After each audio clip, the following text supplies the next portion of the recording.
Captain Dongwoo Kim stood in his quarters aboard the Soul's Pride, staring at the message that had just arrived. The holographic display showed the official seal of the Galactic Council, and the words made no sense to him at all. Your vessel has been classified as a Class X prohibited warship. You are ordered to report to Nexus Prime Station within 7 standard days for immediate review. Dongwoo rubbed his tired eyes. He had been fighting pirates in the Outer Rim for 3 months, and all he wanted was to go home to Earth. Now this. He called for his tactical officer. So-young, get in here. We have a problem. Commander So-young Park entered the captain's quarters.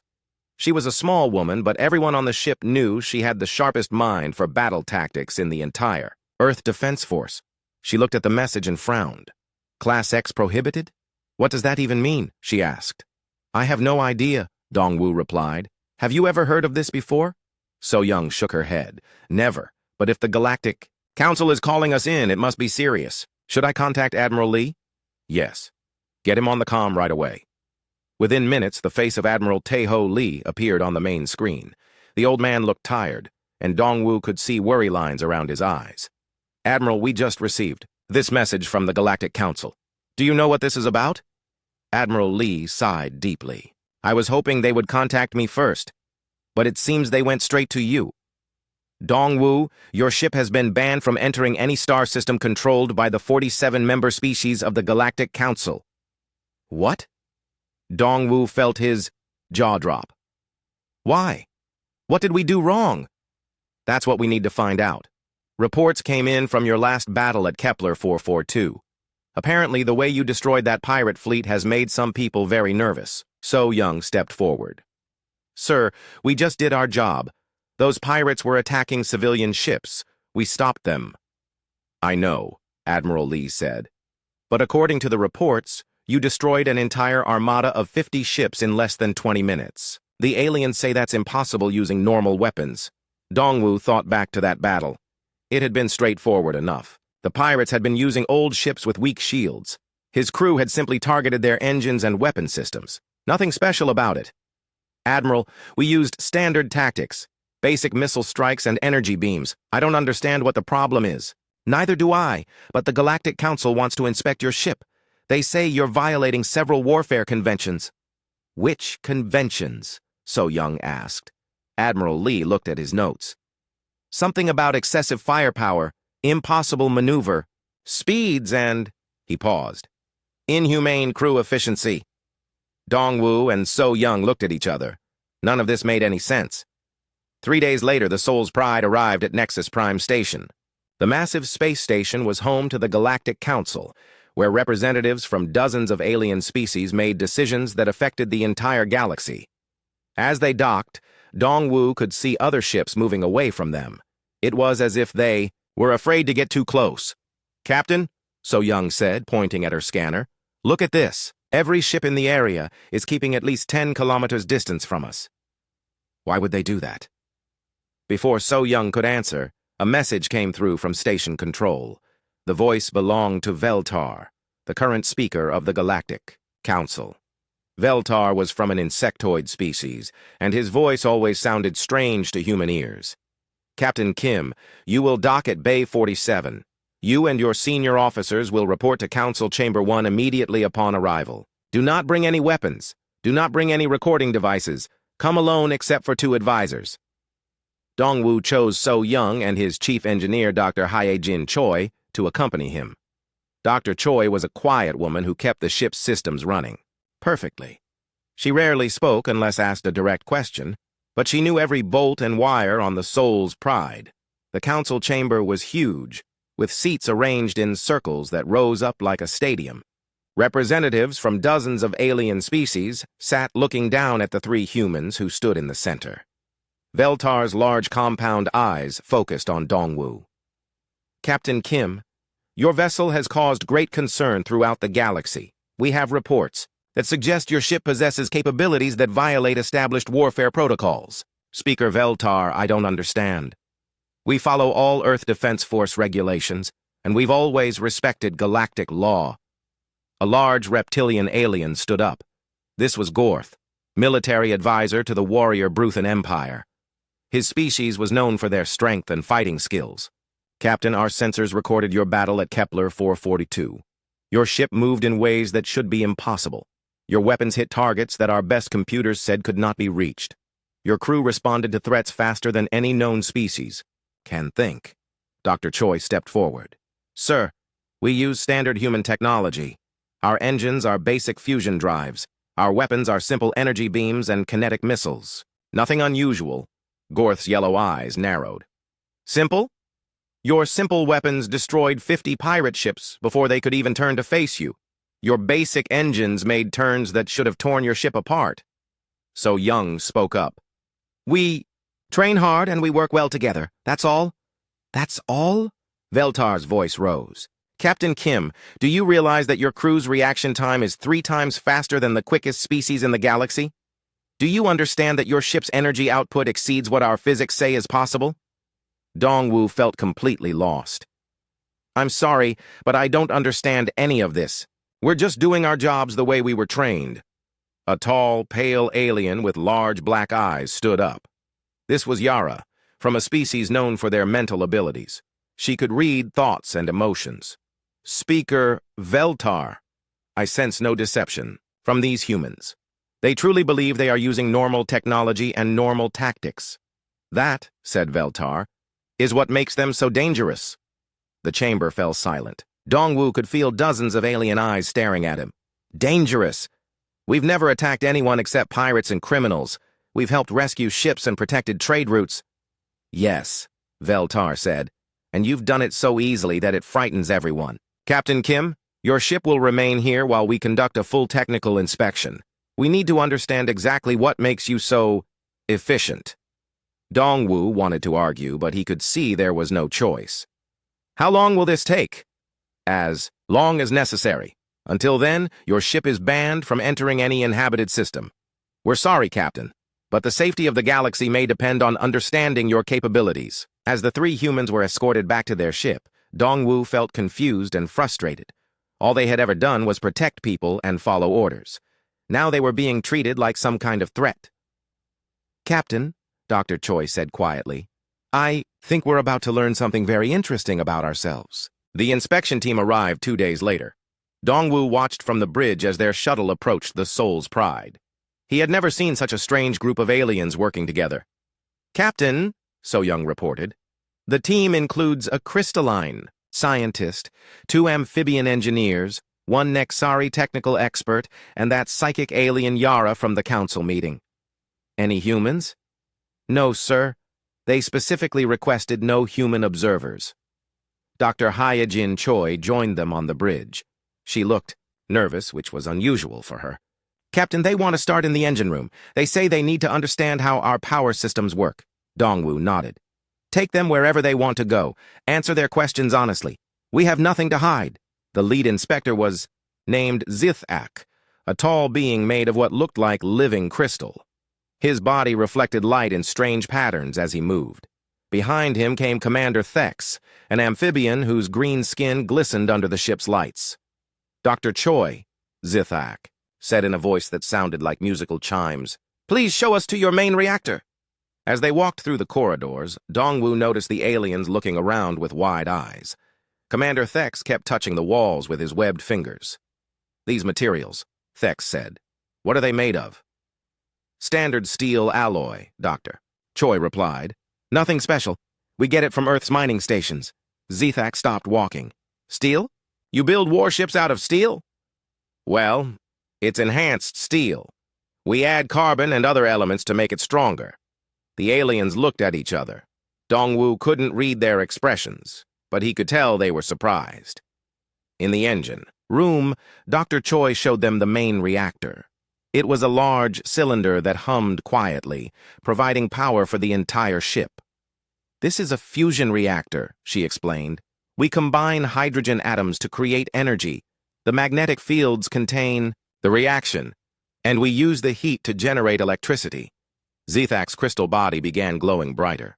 Dr. Choi, according to my readings, this reactor is producing 4 times more energy than it should be able to create. 4 times? That can't be right. Dr. Choi checked her own instruments. These readings look normal to me. Commander Thex was examining the magnetic containment system. Dr. Choi, how do you create magnetic fields this strong with so little power input?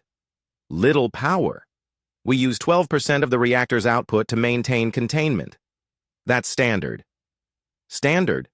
Thex's large eyes bulged. Our containment systems require 40% power input for half this field strength. Dr. Choi frowned. That seems very inefficient. Have you tried adjusting the field oscillation patterns? Adjusting the what? The oscillation patterns. You know, varying the magnetic field strength in synchronized waves. It reduces power requirements and increases containment efficiency. Zithak and Thex stared at her. Finally, Zithak spoke. Dr. Choi, what you just described is theoretically impossible according to established physics. But it works, Dr. Choi said simply. We've been using this method for 50 years. The inspection continued for hours. In the weapons bay, Jin Woo Nam, the weapons officer, showed them the ship's arsenal. Jin Woo had been a physics professor before joining the military, and he enjoyed explaining how things worked. These are our main energy weapons, he said, patting a large device. We focus particle beams through magnetic lenses and fire them at targets. The Nexari expert, Professor Grix, examined the weapon with all 6 of his arms. The focusing array is remarkable. How do you achieve such precise beam control? Oh, we just adjust the magnetic field alignment in real time. The computer calculates the best settings based on distance, target movement, and atmospheric conditions. Professor Grix's multiple eyes blinked rapidly. Real-time adjustment? Our most advanced systems take several seconds to recalibrate. Several seconds? Jinwoo looked surprised. That would be useless in combat. Our system makes thousands of adjustments per second. That's impossible. Well, it's working right now. Would you like me to demonstrate? Professor Grix backed away quickly. No demonstrations. In the armor testing bay, the aliens examined the ship's hull plating. Commander Thex took out a device and aimed it at the wall. This is a standard military-grade energy weapon, he said, used by most galactic defense forces. He fired at the wall. Nothing happened. The steel plating didn't even get warm. Thex stared at his weapon, then at the wall. He fired again. Still nothing. Dr. Choi, what is this armor made of? I told you. Steel alloy, iron, carbon, and a few other elements we mine from asteroids. But our weapons can't damage it. Dr. Choi shrugged. Steel is pretty tough stuff. That's why we use it. Yara had been quiet during most of the inspection, but now she spoke up. Dr. Choi, may I ask you something personal? Of course. When you designed these systems, did you feel like you were breaking any rules or doing anything unusual? Dr. Choi thought for a moment. Not really. We just tried to make everything work as well as possible. If something seemed inefficient, we found ways to improve it. And this felt normal to you? Yes. Doesn't everyone do that? Yara's large black eyes seemed to look right into Dr. Choi's mind. No, Dr. Choi. Most species accept that certain things are impossible. When we hit a limit, we accept it. That seems silly, Dr. Choi said. There's always a better way to do things. The final test came when they visited the bridge. So Young was running a training exercise with the crew. The aliens watched as the humans responded to simulated attacks. Enemy fighters approaching from starboard, So Young announced. In seconds, every crew member was at their station. Weapons powered up, shields activated, engines changed course. The entire sequence took less than 30 seconds. Zithak's crystal body was glowing so brightly it hurt to look at. Commander Park, how long did your crew train for this coordination? We practice every day, but most of these people have worked together for 2 years. 2 years? Our crews require 10 years of training to achieve half this efficiency. Really? That seems like a long time. Don't your people learn quickly? Professor Grix made a sound that might have been laughter or crying. Commander, you just demonstrated reaction speeds that exceed our best pilots by 300%. So Young looked confused. We're not even that fast compared to other human crews. The Busan's crew could probably do this exercise in 20 seconds. The aliens fell silent.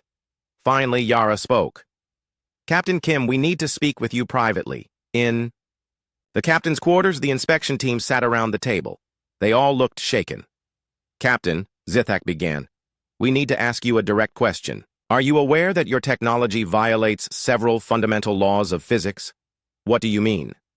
Your reactor produces impossible amounts of energy. Your weapons focus beams in ways that shouldn't work. Your armor resists weapons that should destroy it. Your crew operates at speeds that exceed biological limits. Dongwu looked at his officers. But this is all normal human technology. We learned it in school. That, said Yara, is the most terrifying thing we've ever heard. Commander Thex leaned forward. Captain, what if I told you that everything on your ship represents technology that our species have spent thousands of years trying to develop? I'd say you need better engineers. The room fell silent again. Finally, Professor Grick spoke in a whisper. Captain Kim, I think we're beginning to understand why your ship has been banned from the galaxy. 3 weeks after the inspection, a fleet of alien ships arrived at Earth's solar system. Dongwu watched from Nexus Prime Station as the news reports came in. The aliens wanted to study human technology at its source. Captain, So Young said, reading the latest message, the Galactic Council is sending their top scientists to Luna Research Station. They want to understand how humans develop technology. Admiral Lee's face appeared on the communication screen. He looked more worried than Dongwu had ever seen him. Dongwu, we have a problem. These aliens are asking questions we can't answer. They want to know how humans learn to break the laws of physics. Sir, we don't break any laws. We just build things that work. That's what I told them. But they showed me test results from your ship inspection. According to their science, half of our technology should be impossible. Dr. Minho Yang, director of Luna Research Station, joined the conversation. He was Earth's leading physicist, and he had been working with the alien scientists for days. Captain Kim, Dr. Yang said, I need to tell you something strange. These aliens have been studying our basic technology, and they're having what I can only call nervous breakdowns. What do you mean? Professor Grix, that 6-armed engineer, spent 4 hours staring at a simple electric motor. He kept saying it couldn't work, but it kept working anyway. So Young frowned. What's complicated about an electric motor? Nothing, to us. But apparently, the way we wind the copper coils creates magnetic fields that their science says are impossible. Admiral Lee rubbed his forehead. It gets worse. They tested our basic steel, the kind we use for building bridges. Their weapons can barely scratch it. Is that bad? Dongwu, they've been trying to make materials that strong for centuries. We make it in every factory on Earth. Dr. Yang activated a holographic display showing Luna Research Station. Through the windows, they could see alien scientists examining human equipment. Watch this, Dr. Yang said. He pointed to a tall, pale alien with large black eyes. That's Locketh. His species is over 3,000 years old, and he's their greatest philosopher. He's been studying our children's toys. Toys? Yes, specifically magnetic building blocks, the kind children play with in school. On the screen, they watched Locketh holding a simple magnetic cube. He turned it over and over in his hands, looking confused. What's the problem? Dongwu asked. The magnets in those toys are arranged in patterns that create what he calls impossible field interactions. To him, those toys represent technology his species has been trying to develop for 1,000 years. Subin Kang, Earth's expert on alien biology, appeared on the screen. She had been working as a translator between the human scientists and the alien visitors. Captain Kim, I think I'm starting to understand what's happening. These aliens come from worlds that are very different from Earth. Different how? Their planets are gentler than ours. Lower gravity, stable weather, weak magnetic fields. They never had to adapt to the kinds of conditions that shaped human evolution. Dr. Yang nodded. Earth is what they consider an extremely hostile environment. High radiation, strong gravity, violent weather, constant geological changes. So, humans evolved to survive conditions that would kill most other species. Our brains developed differently. We can understand things that seem impossible to them. Subin brought up a chart showing brain scans. Look at this. Human neural pathways are much more complex than any known alien species. We can process multiple ideas at the same time, while most aliens think in linear sequences. Admiral Lee leaned forward. Are you saying we're smarter than they are? Not smarter, Dr. Yang replied. Different. Humans can see solutions that others miss because we think about problems differently. On the screen, they watched Professor Grix examining a simple wrench. He had been studying it for over an hour. "What's he doing?" So Young asked. Subin checked her notes. "He's trying to understand how we make steel so strong with such simple methods. In his civilization, creating metal this durable requires massive factories and complex processes. We do it in basic foundries. Because we learn to work with high heat and pressure," Dr. Yang explained. "Earth's environment taught us to manipulate extreme conditions. Other species avoid those conditions." Woon Seok Jang, director of Earth Defense Force Intelligence, joined the conversation. He looked serious. "We have a bigger problem. The aliens are getting scared." "Scared of what?" "Scared of us. They're starting to realize that what we consider normal technology is beyond their most advanced science." Admiral Lee sighed. "How scared?" "Scared. Enough that some of them want to quarantine our entire solar system. They think we're too dangerous to be allowed into the galaxy." Dongwu felt a chill run down his spine. "Dangerous? We've never attacked anyone except criminals and pirates." "That's what makes it worse," Woon Seok said. "They know we're not aggressive, but they also know that if we ever decided to be hostile, they couldn't stop us." Dr. Yang showed them another video feed. This one showed Loketh sitting in a corner, rocking back and forth. "What happened to him?" "We showed him how our quantum computers work. The basic ones we use in schools for math." "Classes," Subin shook her head sadly. "His species has been trying to build quantum computers for 2,000 years. When he saw our children using them to do homework, he started crying." "This is getting out of hand," Admiral Lee said. "Half the alien scientists have requested to go home. The other half want to study us like laboratory animals." "Sir," So Young said, "what do they expect us to do? Stop being human?" Before anyone could answer, alarms started ringing throughout Nexus Prime Station. Dongwu looked out the window and saw alien ships moving quickly away from the station. Veltar's voice came over the communication system. "All species representatives report to Emergency Council session immediately. We have received word that the Devourers have returned." The communication screen went blank. Dongwu looked at So Young and Dr. Choi. "The Devourers?" Dr. Choi asked. "Who are they?" Before anyone could answer, Admiral Lee's image reappeared. His face was pale. "Dongwu, get back to your ship right now. The Galactic Council just declared a galaxy-wide emergency." "What's happening?" "Something called the Devourers attacked 3 systems in the Outer Rim. The aliens say they're an ancient enemy that destroyed half the galaxy 10,000 years ago. Where are they now?" "Heading this way." "And Dongwu, the aliens say their normal weapons are useless against these things." So Young stood up. "Sir, are you saying they want our help?" Admiral Lee nodded grimly. "The same people who wanted to ban us from the galaxy are now begging us to save them." Dongwu looked at his officers. "Well, it looks like we're about to find out just how overpowered we really are." As they headed back to the Soul's Pride, Dr. Choi spoke quietly. "Captain, I'm starting to think we're not the ones who need to be worried." Through the station windows, they could see alien ships fleeing in all directions. The same beings who had called humans dangerous were now running away from something even worse. "Dr. Choi," Dongwu said, "I think you're right, and I think the galaxy is about to learn why Earth produces the kinds of ships they want to ban." Fleet Admiral Kyung-ho Shin stood on the bridge of the Earth Defense Force flagship, watching the battle reports come in. The Devourers had destroyed 12 systems in 2 weeks, and nothing the Galactic Council threw at them made any difference. "Admiral," his communications officer reported, "we're receiving a priority message from High Chancellor Vorth." "Put him through." The holographic display showed the leader of the Galactic Council's military forces. Vorth was a proud warrior from the Bruthan Empire, but now he looked defeated. "Admiral Shin, I need to speak with you privately." "Go ahead, Chancellor." "Not over open channels. This conversation never happened. Do you understand?" Admiral Shin nodded. He switched to a secure channel that only he could hear. "Admiral, we need your help. Our fleets cannot stop the Devourers. Our weapons are useless against them." "I thought.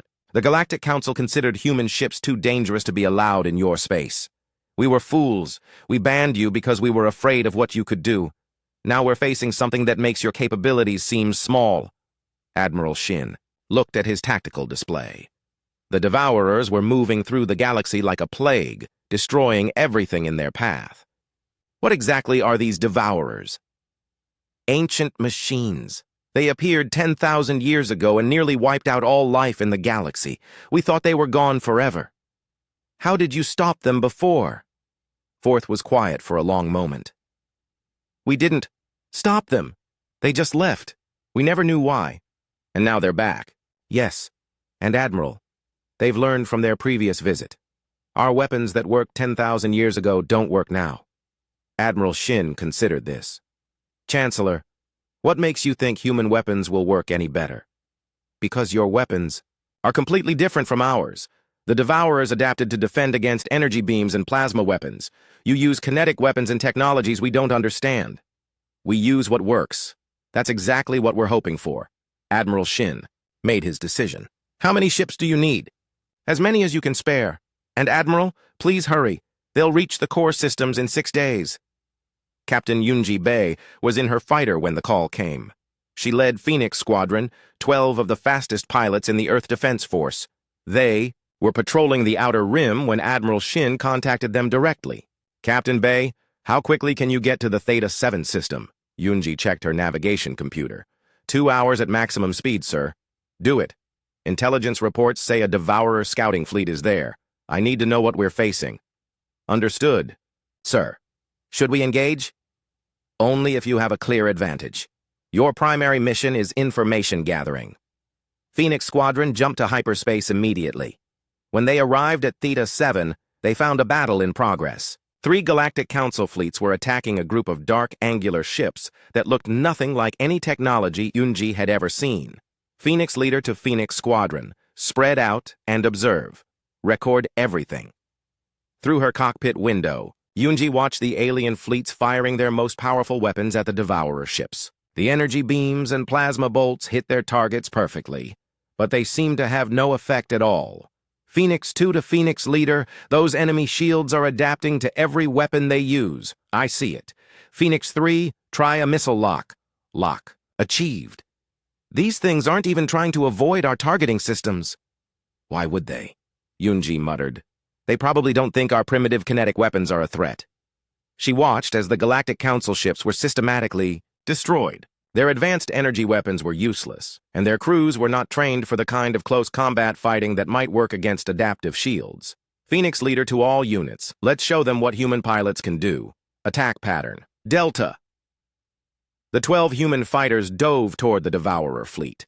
Instead of using long-range energy weapons, they closed to knife-fighting distance and fired old-fashioned explosive missiles. The effect was immediate and shocking. The Devourer shields, which had easily absorbed energy weapons, could not adapt quickly enough to physical explosions. 3 enemy ships were destroyed before they could adjust their defenses. Phoenix Leader, they're adapting. Missile effectiveness dropping. Switch to kinetic penetrators. Get in close and use the railguns.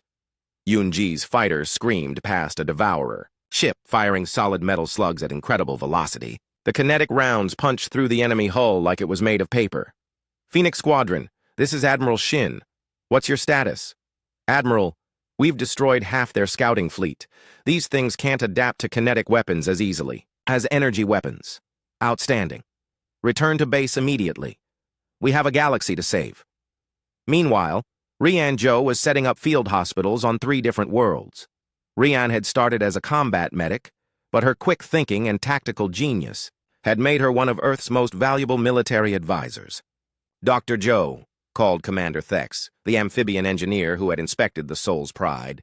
We need your help. What's the problem, Commander? Our wounded soldiers are dying from injuries that shouldn't be fatal. The Devourers use some kind of weapon that prevents normal healing. Rian examined the alien casualties. Their wounds were strange, seeming to resist all conventional medical treatment. Commander, have you tried basic human medical techniques? Such as direct pressure, blood clotting agents, tissue regeneration stimulants? Those are primitive methods. Our medical technology is far more advanced. Maybe that's the problem. Rian pulled out a simple human medical kit and began treating the wounded aliens using techniques that Earth doctors had used for centuries. To everyone's amazement, the treatments worked. How is this possible? Thex asked. The Devourer's weapons are designed to interfere with advanced medical technology, but they can't adapt to simple, direct treatment. Within hours, Rion had trained alien medical teams to use human healing methods. For the first time since the Devourers returned, wounded soldiers were surviving their injuries. The real test came when Admiral Shin arrived with the main Earth fleet. 40 human warships faced a Devourer armada of over 200 vessels. All ships. This is Admiral Shin. Remember, these enemies adapt to energy weapons. Stay close, use kinetic weapons, and don't give them time to adjust. The Soul's Pride, with Captain Dongwoo Kim commanding, led the attack. Instead of the long-range energy battles favored by other species, the human ships closed to point-blank range and opened fire with railguns, missile swarms, and kinetic penetrators. The Devourers, programmed to defend against the energy weapons, used by most galactic civilizations, found themselves helpless against the crude but effective human arsenal. Ship after ship exploded under the barrage of physical projectiles. Soul's Pride to fleet, they're trying to adapt, switching to pattern Charlie. The human ships changed tactics instantly, something that would have taken alien fleets several minutes to coordinate. Within seconds, they were firing different types of weapons from different angles. The Devourers couldn't keep up. Their adaptive systems were designed for the predictable tactics used by most galactic species. The chaotic, aggressive, constantly changing human attack patterns overwhelmed their defenses. In 30 minutes, the entire Devourer armada was destroyed. Admiral, So Young reported, we're receiving communications from the Galactic Council fleets. They want to know how we did that. Admiral Shin smiled. Tell them we used the same primitive human technology they wanted to ban from the galaxy. News of the victory spread. Alien ships began arriving from across the galaxy. The same species that had feared human capabilities were now begging for protection. Admiral, the communications officer reported, High Chancellor Vorth is requesting immediate assistance for the core systems. The main Devourer fleet is only 2 days away. Tell the Chancellor we're on our way, and send a message to Earth. Tell them to prepare every ship we have. Sir, are you sure? That's our entire fleet. Admiral Shin looked at the tactical display, showing Devourer forces throughout the galaxy. Yes, I'm sure. The galaxy is about to learn what happens when you threaten planets under human protection. 6 months after the Devourer War ended, President Da-Eun Choi stood before the largest gathering in galactic history. Representatives from every known species had come to witness the signing of the new galactic charter. 6 months ago, she began. Many of you were afraid of humanity. You banned our ships from your space because you thought we were too dangerous. Today, we stand together as partners in peace. The Great Hall was silent as she spoke. In the front row sat Admiral Dongwoo Kim, now wearing the uniform of the Galactic Defense Force. Next to him was Speaker Veltar, who had become one of humanity's strongest supporters. The Devourer War taught us all something important, President Choi continued. Strength without wisdom is meaningless, but wisdom without strength cannot protect those who need protection. Admiral Jae-Sung Park sat in the military section, surrounded by alien officers who had once feared him. He now commanded the first integrated human-alien fleet in galactic history. His ships patrolled the outer rim, protecting trade routes and responding to emergencies. Captain, whispered Commander Thex, the amphibian engineer who now served as Jae-Sung's second-in-command. My sensors are picking up something strange. Jae-Sung looked at his tactical display. What kind of strange? Unknown energy signatures, coming from outside the galaxy, the same type we detected just before the Devourers returned. Jae-Sung felt his blood run cold. How many? Too many to count, sir. And they're bigger than anything we faced before. Back in the Great Hall, President Choi was introducing Mi-Young Hong, Earth's Chief Technology Exchange Director. Mi-Young had spent the last 6 months teaching alien scientists how to use human technology safely. Dr. Hong has worked with teams from 47 different species, President Choi said. Together, they have developed new technologies that combine the best of human innovation with alien knowledge. Mi-Young stepped forward to the podium. She was a small woman, but her work had revolutionized galactic science. When we first met, she said, many of you thought human technology was impossible. We thought your technology was inefficient. We were both right. Laughter filled the hall. Even the serious alien delegates were smiling. Humans learn to build things that work in extreme conditions because Earth is an extreme world. You learn to build things that last because your worlds are stable. When we combine these approaches, we create something better than either of us could make alone. In the audience, Professor Grix raised 4 of his 6 arms. Dr. Hong, I have a question. Of course, Professor. 6 months ago, I had a nervous breakdown looking at your simple tools. Now I help design new ships using human principles. How did this happen? Mi Young smiled. You stopped trying to understand why our technology works and started focusing on how to make it work better. But that goes against everything I was taught about proper scientific method. Sometimes the best science is knowing when to ignore the rules. Young-Soo Kim, Earth's new philosopher and cultural ambassador, stood up in the back of the hall. If I may add something, he said, humans have always believed that every problem has a solution. We just have to be willing to try things that seem impossible. Locketh, the ancient ethereal philosopher, nodded slowly. 6 months ago, I thought humans were terrifying because they broke the laws of physics. Now I understand that you don't break laws. You find laws that the rest of us never knew existed. Exactly, Young-Soo said. And now we can teach each other. Humans can show you how to think differently about problems. You can show us how to think more carefully about solutions. Suddenly, alarms began ringing throughout the station. Admiral Jae-sung's voice came over the communication system. All delegates, please remain calm. We have detected unknown vessels approaching from outside the galaxy. President Choi stepped back to the podium. Ladies, gentlemen, and beings of all species, it appears we may have visitors. On the main display screen, images appeared of massive ships unlike anything anyone had ever seen. They were even larger than the Devourer vessels, and there were thousands of them. Admiral Park, President Choi said calmly. What's the situation? Jae-sung appeared on the screen from his command ship. Ma'am, we're detecting energy signatures that are completely unknown. These ships are using technology that's beyond even our understanding. Are they hostile? Unknown. They're not responding to communication attempts, but they're not attacking either. They're just waiting. Veltar stepped forward. President Choi, with your permission, I would like to try something. What do you have in mind, Speaker Veltar? I want to send a message to these beings, not from the Galactic Council or from any single species, a message from all of us. Together. President Choi nodded. Do it. Veltar activated the communication system. Unknown vessels, this is Speaker Veltar of the Galactic Council.